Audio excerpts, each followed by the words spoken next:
আসসালামু আলাইকুম তৃতীয় শ্রেণীর সুপ্রিয় শিক্ষার্থীবৃন্দ, আশা করছি তোমরা সকলে ভালো আছো। এখন শুরু করব তোমাদের তৃতীয় শ্রেণীর গণিত বইয়ের 18 নম্বর পৃষ্ঠা থেকে। গত ক্লাসে আমরা 18 পৃষ্ঠার এতটুক পর্যন্ত দেখেছি। এখন আমরা এখান থেকে শুরু করব। অঙ্কে লিখি 30,605। প্রথমে দেখো এককের ঘরে হলো 5 লিখেছি। এরপরে দেখো দশকের ঘরে কিছু নেই, তাহলে দশকের ঘরে 0। এরপরে আছে শতকের ঘরে 600, তাহলে শতকের ঘরে হলো 6। এরপর দেখো হাজারের ঘরে বলেছে 30,000, তাইলে ডিরেক্ট 30 বসে যাবে অযুত এবং হাজারের ঘরে। 30,605।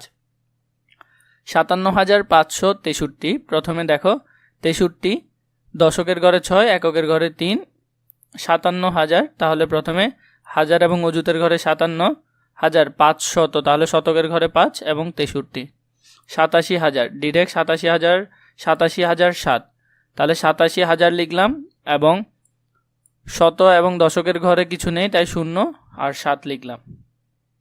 8টি 10,000 ও 4টি 1,000 দ্বারা গঠিত সংখ্যা। 8টা 10,000 সমান 80,000, আর 4টি 1,000 মানে মোট আরও 1,000 যোগ করলে 84,000, তাহলে উত্তর হবে কি 84,000। 8টি 10,000, 9টি 1,000 ও 9টি 1 দ্বারা গঠিত সংখ্যা হবে কি 89,009। 9টি 1,000, 9টি 100, 10টি 1 দ্বারা গঠিত সংখ্যা কি হবে? সংখ্যাটি হবে 9,999। খালিঘর পূরণ করি। সংখ্যাটি 7,104.5 একক। তাহলে আমরা সংখ্যাটি যদি দেখি, এককের ঘরে আছে 5, তাহলে এককের ঘরে যদি 5 লিখি। এরপরে দশকের ঘরে আছে 4, তাহলে দশকের ঘরে 4 লিখি। শতকের ঘরে আছে 1 লিখি। হাজারের ঘরে আছে 7 লিখি। এরপরে দেখো এখানে এককের ঘরে আছে 7, সংখ্যাটি যদি আমরা লিখি। দশকের ঘরে হলো 2, দশকের ঘরে 2 লিখি।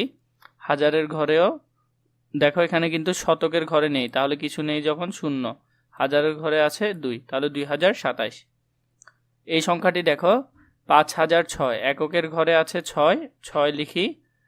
দশকের ঘরে কিছু নেই 0, শতকের ঘরে কিছু নেই 0, হাজারের ঘরে হলো 5, তাহলে হলো 5,006। এরপরে দেখো 4,375 সংখ্যাটি হচ্ছে হাজারের ঘর। এখানে দেখো এককের ঘরে আছে 5, তাহলে এককের ঘরে হবে 5। দশকের ঘরে আছে 7, দশকের ঘরে 7 হবে। শতকের ঘরে আছে 3, শতকের ঘরে 3 হবে এবং হাজারের ঘরে আছে 4 হবে। এরপর দেখো এই সংখ্যাটিকে যদি আমরা লিখি, এককের ঘরে আছে কত 9 লিখি। এরপরে দশকের ঘরে আছে 0 লিখি। শতকের ঘরে আছে 0 লিখি। হাজারের ঘরে আছে 54,000, তাহলে 54 আমরা লিখি। আর দেখো এখানে কি বলেছে, নিচের প্রশ্নগুলোর উত্তর দেই। 3900 মানে 100টা 3900 হলে আমরা এটিকে লিখব 3900। প্রথমে এককের ঘরে 0, দশকের ঘরে 0, এরপরে ডিরেক্ট শতকের ঘরে হবে 39। এরপর দেখো 122 মানে 122 হলে শত বললে শেষে 2টি 0 যোগ করে দিব, তাহলে 122 0 2টি। এরপরে এখানে বলেছে 2900 এর কয়টি শত আছে, মানে এখানে কয়টি শত আছে। প্রথম 2টা 0 কেটে দিলে হয়ে যাবে, তখন অ্যাড করতাম, এখন কেটে দিচ্ছি। এবার দেখো 91,000 এখানে কয়টি শত আছে। শেষের যদি 2টি 0 কেটে দিই, শেষের যদি 2টি 0 কেটে দিই, তাহলে হলো 910টি শত আছে। এরপরে দেখো এখানে 6 নম্বর কি বলেছে, খালি ঘরের সংখ্যাগুলো লিখি। দেখো 0 থেকে এখানে যদি 100 হয়, এখান থেকে এখানে কত হবে 200 হবে, তাহলে এখানে হবে 200। তাহলে এখান থেকে এখানে পর্যন্ত 100, আরো 100, তাহলে 300 থেকে এখানে আরো 100, 400, তাহলে এখানে হলো 400 থেকে আরো 100, তাহলে এখানে হলো 500, তাহলে এখানে শেষে 600।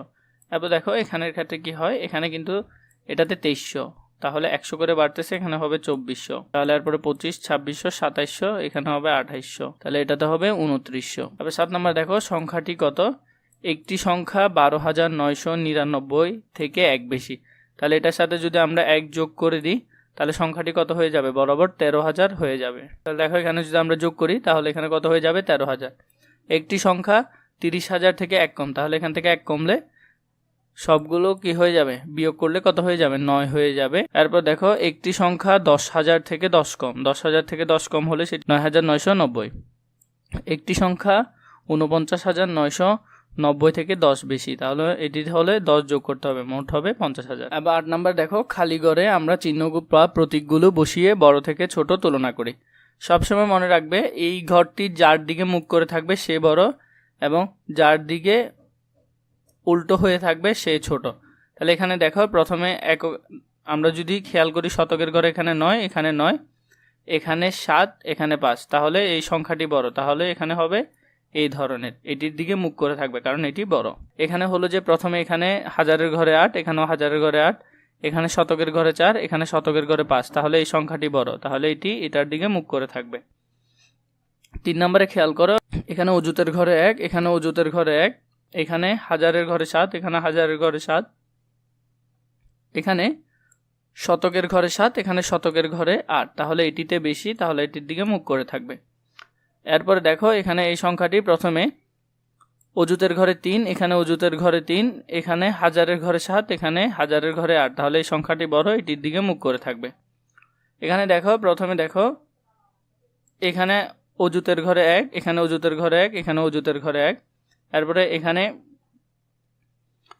হাজারের ঘরে 7, এখানে হাজারের ঘরে 8, তাহলে এটি বড়, এটি এটির দিকে মুখ করে থাকবে। এখানে হাজারের ঘরে 8, এখানে হাজারের ঘরে 9, তাহলে এটি এটি থেকে আরও বড়, তাহলে এটির দিকে মুখ করে থাকবে।